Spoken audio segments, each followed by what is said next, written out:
اور مختلف موضوعوں کے اوپر، اور ہم تمام جانتے ہیں کہ اللہ کے رسول صلی اللہ علیہ وسلم نے تنہا بات کو لے کر اٹھا، تنہا بات کو لے کر اٹھا، اس مقام سے لے کر اٹھا جہاں پر 360 بت رکھے گئے تھے، اس مقام سے لے کر اٹھا جہاں پر ہر برائی ہوتی تھی، اور تنہا پھر اپنے ساتھیوں کو لے کر جو ہے آپ نے مسلسل 13 سال تک توحید، رسالت اور آخرت کا پیغام اللہ کے رسول صلی اللہ علیہ وسلم نے دیا، اور آپ نے اپنی پوری 23 سالہ زندگی کے اندر اس دین اسلام کو قائم کر کے بتا دیا، رہتی دنیا تک آپ نے مثالی نمونہ بن کر آپ نے بتا دیا، اور یہ وہ کام ہے۔ اس کے بعد ہم دیکھتے ہیں کہ خلفائے راشدین نے لے کے چلا، اس کے بعد ہم دیکھتے ہیں کہ خلافت جیسی بھی ہو، وہ خلافت اللہ کے رسول صلی اللہ علیہ وسلم سے جو شروع ہوئی 1923 تک وہ خلافت جاری رہی الحمدللہ۔ دشمنان حق کا یہی مقصد تھا کہ خلافت کو اور اس اسلام کی اجتماعیت کو اور اس نظام کو اور اس دین کو ختم کریں، اور آج بھی وہ چیز ہے، آج بھی دشمن جو ہے وہی چاہتا ہے، یا تو ہم آبائی اس کے دین کے اندر آ جائیں، یا پھر ہم اس دین کو چھوڑ کر کسی اور چیز کو اختیار کریں، اور یہ سازشیں، یہ چیز صرف ملکی سطح پر نہیں بلکہ عالمی سطح پر ہے، اور بڑی طاقت سے ہیں، بڑے زور شور سے ہیں۔ اب اگر یہ اور بات ہے کہ ہم غافل ہیں، غفلت میں ہیں، نیند میں ہیں، اور ہمیں ہماری زندگی کا مقصد ہی معلوم نہیں ہے، اگر ہم نے اپنی زندگی کا مقصد یہی بنایا کہ بس اٹھو، کھاؤ پیو، مزید دنیا حاصل کرو، مزید عیش و آرام حاصل کرو، اور بس اس دنیا سے چلے جاؤ، اگر یہ ہماری زندگی کا اگر مقصد ہے تو پھر ہم جو ہے ہماری جو ہے پھر وہ مقصد جس کے لیے امت مسلمہ کا نصب العین اقامت دین کا تھا، پھر وہ جو ہے ویسا ہی رہے گا۔ اللہ تعالیٰ کا وعدہ ہے، اس دین کا اللہ تعالیٰ غلبہ پورا کر کے رہے گا، اور اللہ کے رسول صلی اللہ علیہ وسلم نے اپنی ایک حدیث میں یہ بھی فرمایا، یہ دین غالب ہوگا، یہ دین پورے ادیان کے اوپر غالب ہوگا، اور غالب کرنے والے لوگ میرے صحابہ کے مانند ہوں گے، ان کے اخلاق، ان کے معاملات، ان کا لین دین، سب چیز جو ہے ویسی ہوگی۔ تو عزیز ساتھیو، یہ جو بارہا ہمارے سامنے یہ موضوع آتا ہے، اور بارہا قرآن مجید کے اندر بھی اس کا تذکرہ ملتا ہے کہ اللہ کے رسول صلی اللہ علیہ وسلم نے اگر ہم سیرت کا اگر ہم مطالعہ کریں، 13 سال تو آپ کی مکی زندگی، 10 سال مدینہ کے اندر، ان 10 سال کے اندر آپ نے جو ہے ایک حیرت انگیز انقلاب لے آیا، حیرت انگیز انقلاب، اس دین کو آپ نے نافذ کر کے پوری دنیا کے سامنے بتا دیا کہ یہ دین جو ہے اس وقت بھی اپلیکیبل تھا، آج بھی اپلیکیبل ہے، اور قیامت تک آنے والے دور، آنے والے حالات، آنے والے معاشرہ سماج جیسا بھی ہو، یہی وہ سلوشن ہے جو انسانیت کو جو ہے راہ راست پر لے آئے گا، یہی وہ اقامت دین ہے جس کو اگر ہم لے کر اٹھیں گے، اس پر اگر ہم کام کریں گے تو انشاءاللہ العزیز ہماری دنیا بھی اچھی ہوگی اور ہماری آخرت بھی اچھی ہوگی۔ اور اللہ کے رسول صلی اللہ علیہ وسلم اگر ہم ان کی سیرت کا مطالعہ کرتے ہیں، اس مدنی زندگی کے اندر بھی صرف 8 سال کے اندر آپ نے نافذ کیا۔ غور کیجئے کتنا زبردست کارنامہ ہے۔ آج ہم تقریباً 125 کروڑ کے مسلمان پوری دنیا میں بستے ہیں، لیکن کوئی اجتماعیت نہیں ہے، کوئی ایک کے تحت چلنے کے لیے تیار نہیں ہے، اور اتنی تعداد کے ساتھ ساتھ امت مسلمہ کے پاس وسائل بھی ہیں، ہر قوم کے مقابلے میں سب سے زیادہ وسائل ہیں، لیکن اس کے باوجود بھی ہم یہ دیکھتے ہیں کہ دبے ہوئے ہیں، پسے ہوئے ہیں، پسماندہ ہیں، کسی کا یہ خوف کی زندگی ہے، ایک معاملی سے علاقے کے اوپر جو ہے ہم اس کے اوپر کوئی کارروائی نہیں کر سکے، اتنی طاقت، اتنے ملک ہونے کے باوجود بھی کتنا بڑا المیہ ہے، اور اس کے سامنے ہم دیکھتے ہیں کہ اللہ کے رسول صلی اللہ علیہ وسلم 8 سال کے اندر اس کو نافذ کر دیا اور بتا دیا، اور بتانے کے ساتھ ساتھ آپ نے خلفائے راشدین کی تربیت بھی کی، اور وہ خلفائے راشدین پھر بعد میں صحابہ کے اندر وہ چیز کو ٹرانسفر کیا، پھر وہ لے کے اٹھے، پھر وہ سلسلہ جاری رہا۔ تو عزیز ساتھیوں، یہ ہمارا جو مقصد ہے ملت کا، اقامت دین کو قائم کرنا ہے۔ انبیاء کا مشن یہی تھا۔ حضرت ابراہیم علیہ السلام کی حیثیت ابو الانبیاء کی ہے۔ آپ اس دنیا کے 3 بڑے مذہب یہودیت، نصرانیت اور اسلام کے پیشوا ہیں۔ آپ کی نسل میں بہت سارے پیغمبر مبعوث ہوئے۔ دنیا کی بیشتر قومیں آپ کی عظمت کی قائل ہیں۔ حضرت موسیٰ علیہ السلام بھی جو ہے بنی اسرائیل کے جلیل القدر پیغمبر، ان پر توریت نازل ہوئی، وہ صاحب کتاب اور صاحب شریعت ہیں۔ یہود کی نسبت ان کی طرف ہے، حالانکہ ان کی تعلیم جو ہے یہودیت نہیں تھی، بلکہ بعد کے لوگوں نے اس کو ایجاد کیا۔ اللہ تعالیٰ نے انبیاء سے میثاق لیا۔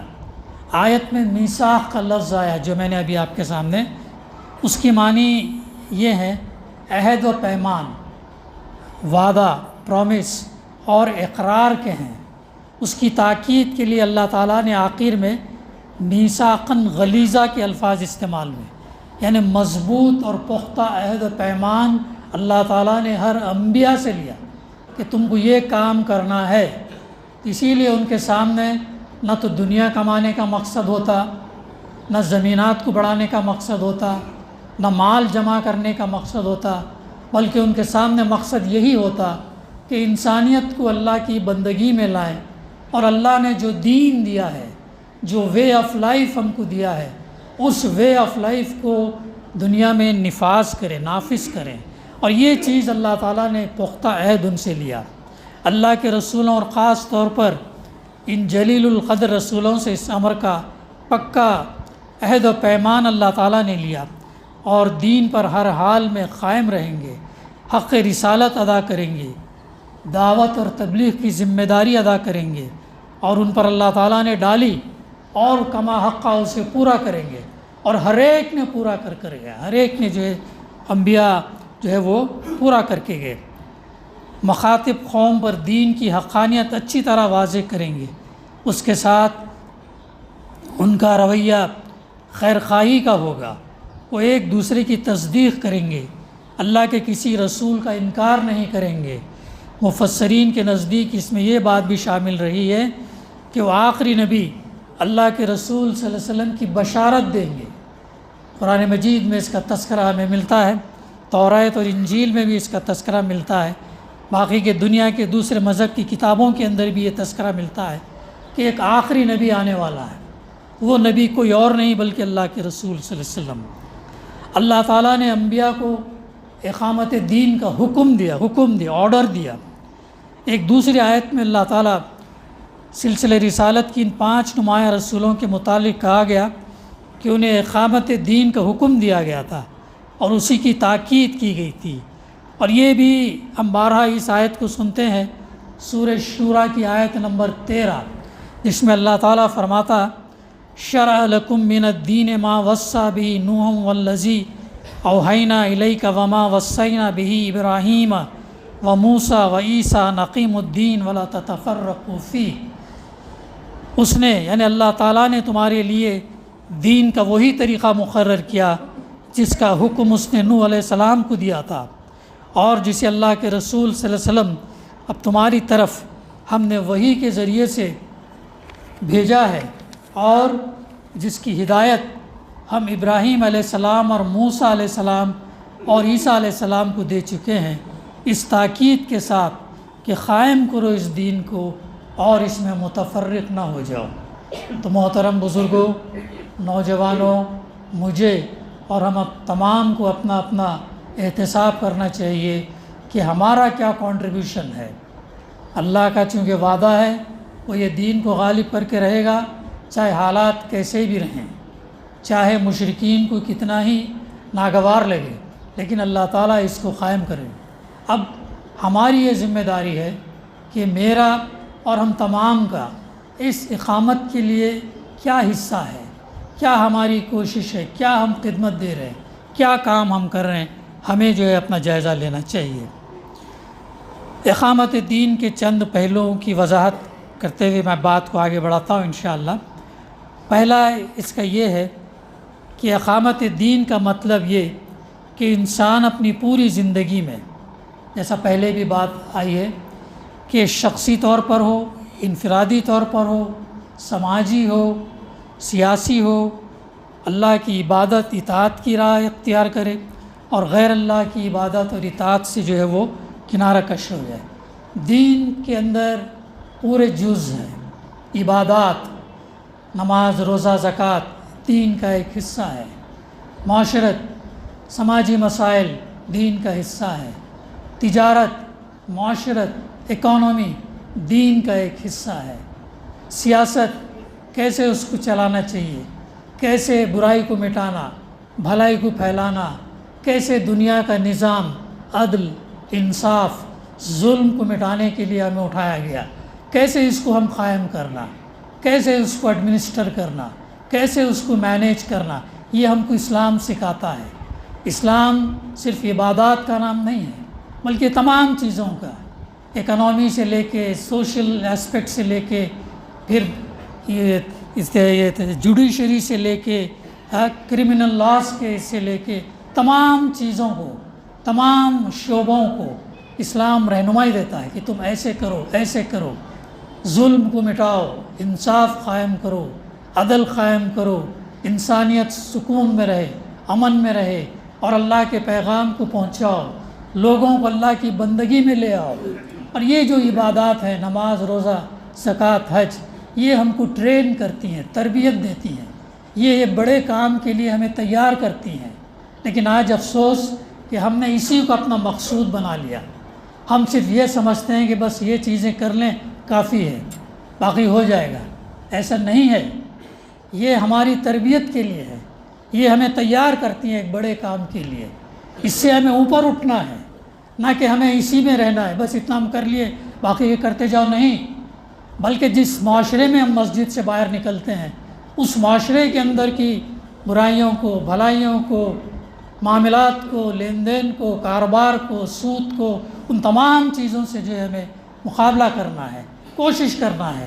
اور یہ ایک فرد کا کام نہیں ہے، یہ اجتماعیت کا کام ہے۔ یہ ایک تنہا دو تین آدمی نہیں کر پائیں گے، بلکہ پوری اجتماعیت کریں گے۔ اللہ کے رسول صلی اللہ علیہ وسلم کی سیرت کا مطالعہ کریں تو آپ نے کیسے صحابہ کو تیار کیا۔ مکہ کے اندر جو لوگ تیار ہوئے، پوری دنیا کے اوپر چھا گئے وہ لوگ۔ کیسا ان کے اندر استقامت تھی، کیسا ان کا مشن تھا، کیسے قربانیاں وغیرہ دے کر تو عزیز ساتھیوں، یہ ہمارا دین جو ہے، آج دنیا میں ہم دیکھتے ہیں کتنے مسائل ہیں، کتنے پرابلمس ہیں، ملکی سطح پر ہو یا عالمی سطح پر ہو، ان سب کا سلوشن اسلام کے پاس ہے، ان سب کا سلوشن دین اسلام ہے۔ اسی اللہ تعالیٰ نے ایک جگہ کیا فرمایا، ان الدین عند اللہ الاسلام، قیامت کے دن، آخرت کے دن جو دین قبول کیا جائے گا وہ دین اسلام ہوگا، کوئی اور دین، کوئی اور ادیان، کوئی اور چیز قبول نہیں ہوگی۔ تو عزیز ساتھیوں، آگے ہم دیکھتے ہیں ایک جگہ بتایا گیا کہ حضرت نوح علیہ السلام اور ان کے بعد آنے والے پیغمبر اسی دعوت کے ساتھ آئے، یا قوم اعبدوا اللہ ما لکم من الہ غیرہ، اے برادران قوم، اللہ کی بندگی کرو، اس کے سوا تمہارا کوئی معبود نہیں۔ ہم جانتے ہیں کہ نوح علیہ السلام 950 سال تک انسانیت کو اللہ کی بندگی میں کریں۔ اللہ کی بندگی، یہ جو بندگی ہے، عبادت کا جو لفظ بنا ہے، عبد سے بنا ہے۔ عبد کے معنی ہوتے ہیں بندے کے، اور ہم اللہ کے بندے، بندے کے معنی ہوتے ہیں غلام کے۔ غلام اور نوکر میں فرق ہے۔ غلام پوری 24 گھنٹے کی زندگی میں غلامی کرتا ہے، نوکر مخصوص کام کے لیے ہوتا ہے۔ ہم اللہ کے جب ہم غلام ہیں، اللہ کی جب ہمیں بندگی میں آنا ہے، تو اس کا مطلب یہ ہے کہ میری اور آپ کی پوری زندگی اللہ اور اس کے رسول کے بتائے طریقے پر چلنا ہے۔ ہم یہ نہیں کہہ سکتے کہ تھوڑے وقت کے لیے ہم اللہ اور رسول کی اطاعت سے نکل جائیں گے، پھر اپنے نفس کے مطابق کریں گے، اپنے رسم و رواج کے مطابق کریں گے، حکومت کے قوانین کے مطابق کریں گے، ایسا نہیں، بلکہ مکمل زندگی ہماری اللہ کی غلامی میں۔ ادخلوا فی السلم کافہ، تم پورے کے پورے دین اسلام میں داخل ہو۔ اللہ تعالیٰ ہمارا ٹوٹل سبمیشن، ٹوٹل سرنڈر چاہتا ہے، یہ نہیں کہ بٹاوا نہیں چاہتا ہے، تھوڑا ادھر تھوڑا ادھر، ایسا نہیں چاہتا۔ اللہ کے رسولوں پر اسی کی وحی نازل ہوئی تھی اور اسی پر عمل کرنے کا انہیں حکم دیا گیا تھا۔ سورہ انبیاء میں اللہ تعالیٰ فرماتا وما ارسلنا من قبلک من رسول الا نوحی الیہ انہ لا الہ الا انا فاعبدون، ہم نے تم سے پہلے جو رسول بھی بھیجے ان کو یہی وحی کی کہ میرے سوا کوئی معبود نہیں، کوئی اس کے علاوہ کوئی الہ نہیں، پس تم لوگ میری ہی بندگی کرو، یعنی اللہ سبحانہ و تعالیٰ ہی کی غلامی کرو، اسی کی پیروی کرو۔ دوسری چیز، اسلام کی اساس، فاؤنڈیشن، بنیاد کس پر ہے؟ توحید پر ہے، ایک اللہ کی بندگی، کسی اور کو اس کے ساتھ شریک نہیں ٹھہرانا۔ رسالت، تمام رسولوں کو ماننا کہ اللہ کے بھیجے ہوئے رسول، اور آخری رسول محمد صلی اللہ علیہ وسلم۔ پھر آخرت، یہ ہماری زندگی عارضی زندگی ہے، اور ہمیں ایک دن مرنا ہے، دوبارہ اٹھنا ہے اور جواب دینا ہے۔ یہ اسلام کا فاؤنڈیشن ہے، یہ بنیاد ہے، یہ ہمارا عقیدہ ہے، توحید، رسالت، آخرت۔ ان عقائد کو ماننے کا مطلب یہ ہے کہ یہ دنیا، کائنات خود بخود وجود میں نہیں آئی، بلکہ اس کا پیدا کرنے والا مالک ہے، اور کوئی اور نہیں بلکہ اللہ ہے۔ زمین، آسمان، ستارے، سیارے سب اس کے قبضے تصرف میں، سب تمام ستارے، سیارے، آج تک انسان یہ کوانٹیفائی نہیں کر سکا، گن نہیں سکا کہ کتنے نظام شمسی ہیں، کتنے ملکی ویز ہیں، کتنے گلیکسیز کہکشاں ہیں، کتنے کلسٹرز، کتنے کیا بڑھتے بڑھتے کتنا کوشش کر رہا ہے، لیکن کر رہے ہیں۔ یہ تمام کا پیدا کرنے والا اللہ ہے، اور اس کے ہم بندے ہیں۔ انسان بھی اس کا پیدا کردہ ہے، بیشتر امور میں اسی کے قوانین کا پابند ہے، لیکن بعض معاملات اللہ نے اسے آزادی دی ہے۔ تو ظاہر ہے جو مالک، جس کی زمین اس کی ہے، جس کا آسمان اس کا ہے، جس کا پانی اس کا ہے، ہوا جو ہم اس کی ہے، تمام چیزیں ہم اللہ کی استعمال کرتے ہیں۔ تو غلامی، بندگی کرنے کا اختیار کس کو حاصل ہے؟ پھر جو مالک ہے اسی کی بندگی ہمیں کرنا چاہیے، اس سے ہٹ کر کسی اور کی نہیں۔ اگر ہم کسی اور کی کریں گے تو پھر ہم کو جواب دینا پڑے گا۔ تو یہی وہ بندگی ہے، یہی وہ پیغام ہے انبیاء کا، یہی اسی کی طرف لوگوں کو اللہ کی بندگی کی طرف، ان عقیدے کی طرف لوگوں نے بلایا۔ اسی میں اس کا امتحان ہے، اور اللہ تعالیٰ نے ہم کو امتحان کے لیے بھیجا، اور اس کے لیے حالانکہ زمین اپنی رفتار سے چل رہی، سورج اپنی رفتار سے چل رہا ہے، اور کائنات کے اندر متعدد چیزیں تمام اللہ کے قانون کے پابند ہیں، ان معنوں میں وہ مسلم ہیں، فرمانبردار ہیں، لیکن ایک انسان کو اللہ تعالیٰ نے آزادی دی، تھوڑی سی آزادی، بلکہ انسان کے اندر بھی جو اجزاء ہیں وہ بھی مسلم ہیں، چاہے غیر مسلم ہی کیوں نہ ہو۔ اس کی آنکھ بھی وہی کام کرتی جو اللہ نے اس کو حکم دیا، اس کے کان بھی وہی کام کرتے ہیں جو اللہ نے اس کو حکم دیا۔ ہمارا سانس لینے کا نظام، ہمارا ہاضمے کا نظام، سب چیز اللہ کے قوانین کے پابند ہیں۔ اس کا مطلب کیا ہے؟ یہ مسلم ہے، فرمانبردار ہیں، اوبیڈینٹ ہیں، لیکن صرف اللہ نے انسان کو ایک اختیار دیا ہے اور آزادی دی ہے۔ اس اختیار اور آزادی کا امتحان اللہ تعالیٰ ہم سے لیتا ہے، اور یہ ہم کو بتایا گیا ہے۔ کس نے بتایا؟ یہ انبیاء نے بتایا، کتابیں جو ان پر اتری انہوں نے بتایا۔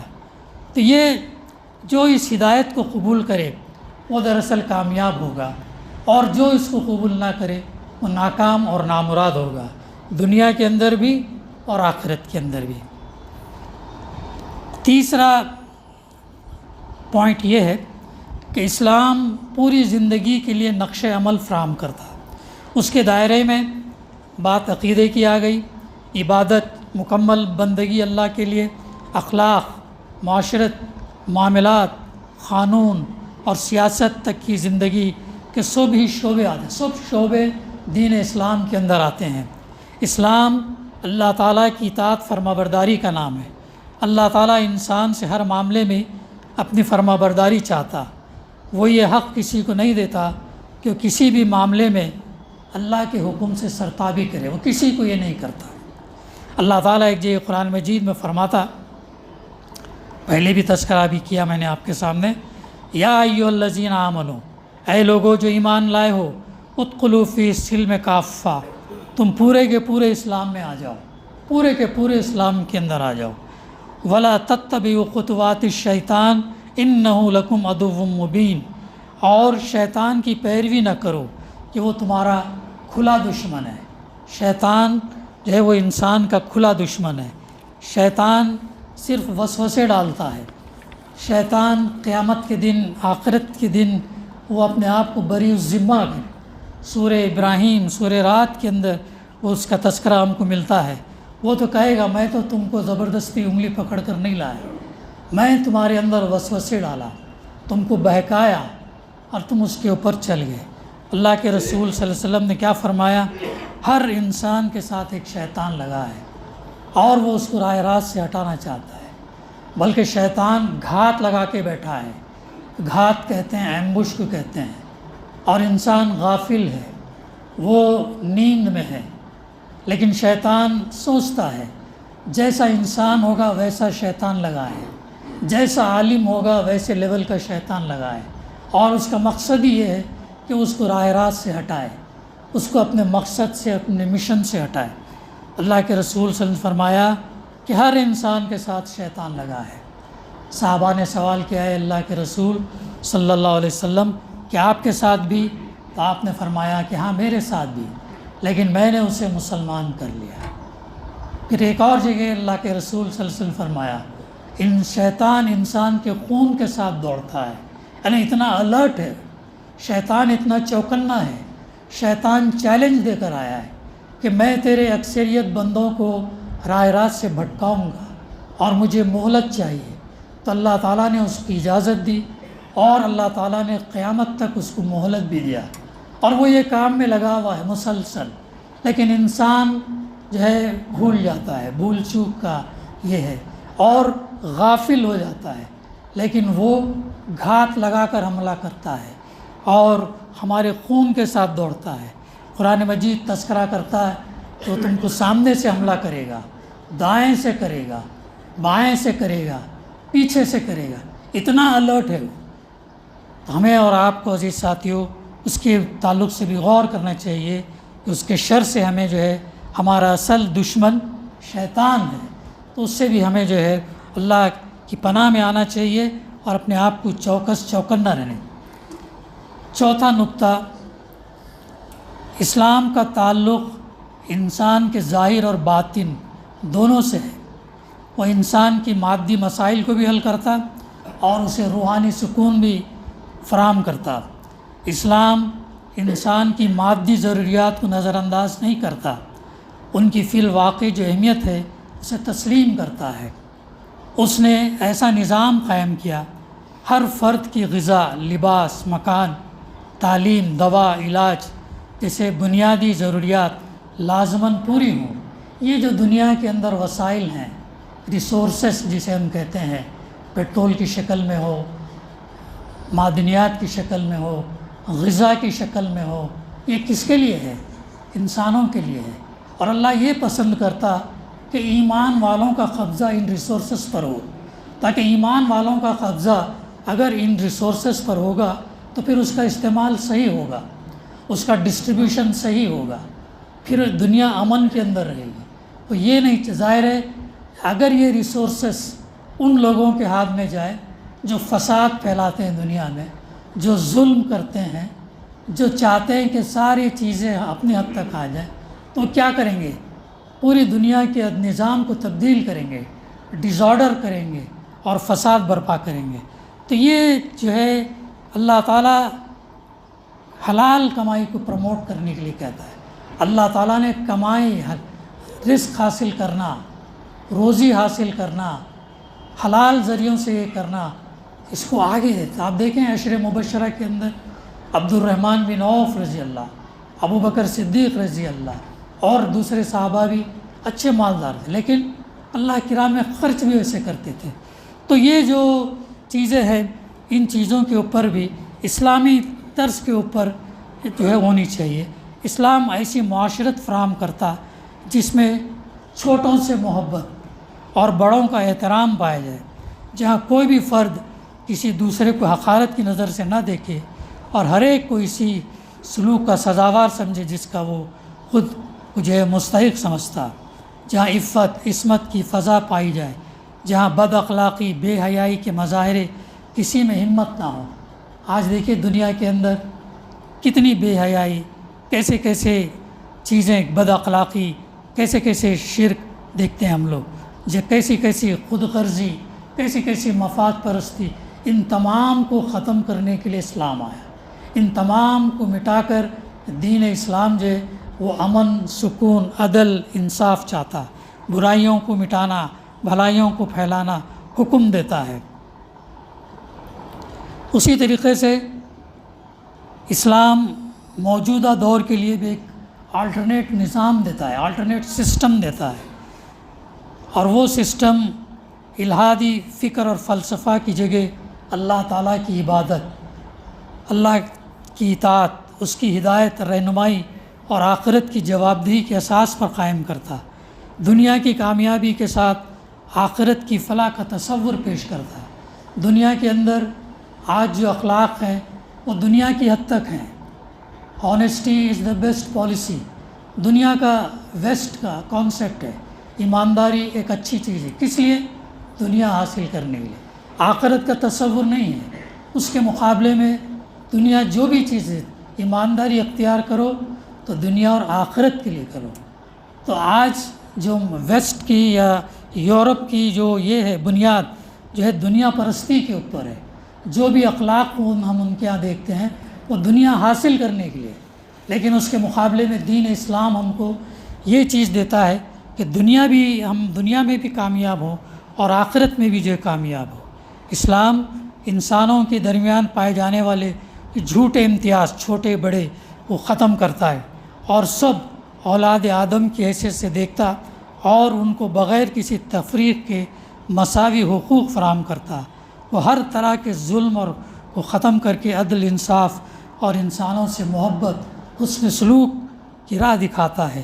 اس کے لیے اخلاق اور قانون دونوں کو اسلام کام میں لاتا ہے۔ عزیز ساتھیوں، اور بھی نکات ہیں، یہ وہ مضمون ہے جو ہم بارہا سنتے رہتے ہیں۔ یہ ہمارا مقصد زندگی ہے، ہمارا نظم العین ہے، اقامت دین کو قائم کریں۔ سب سے پہلے ہم انفرادی طور پر، اس کے بعد خاندان کے اندر، اس کے بعد معاشرہ، سماج، ملک، پھر عالمی سطح پر دین اسلام کو قائم کرنا ہے۔ یہ ہے اقامت دین، اور صرف کوئی ایک جز نہیں بلکہ تمام جزیات، معیشت، معاشرت، سیاست، عبادات، سب چیز کے اندر جیسا اسلام ہم کو حکم دیتا ویسے ہمیں اس کو جو ہے قائم کرنے کی کوشش کرنا ہے۔ باقی اللہ کا وعدہ ہے یہ غالب ہو کر رہے گا، اور کن سے غالب کرے گا؟ اگر ہمارا شمار اس میں ہو گیا تو انشاءاللہ ہم کامیاب ہوں گے۔ دعا ہے کہ اللہ سبحانہ و تعالی ہمیں کہنے سننے سے زیادہ صحیح سمجھنے، عمل کرنے اور اللہ کے پیغام کو پہنچانے کی توفیق عطا کرے۔ ربنا تقبل منا انک انت السمیع العلیم وتب علینا انک انت التواب الرحیم۔ صلی اللہ تعالی علی خیر خلقہ وعلی آلہ اصحابہ اجمعین والحمد للہ رب العالمین۔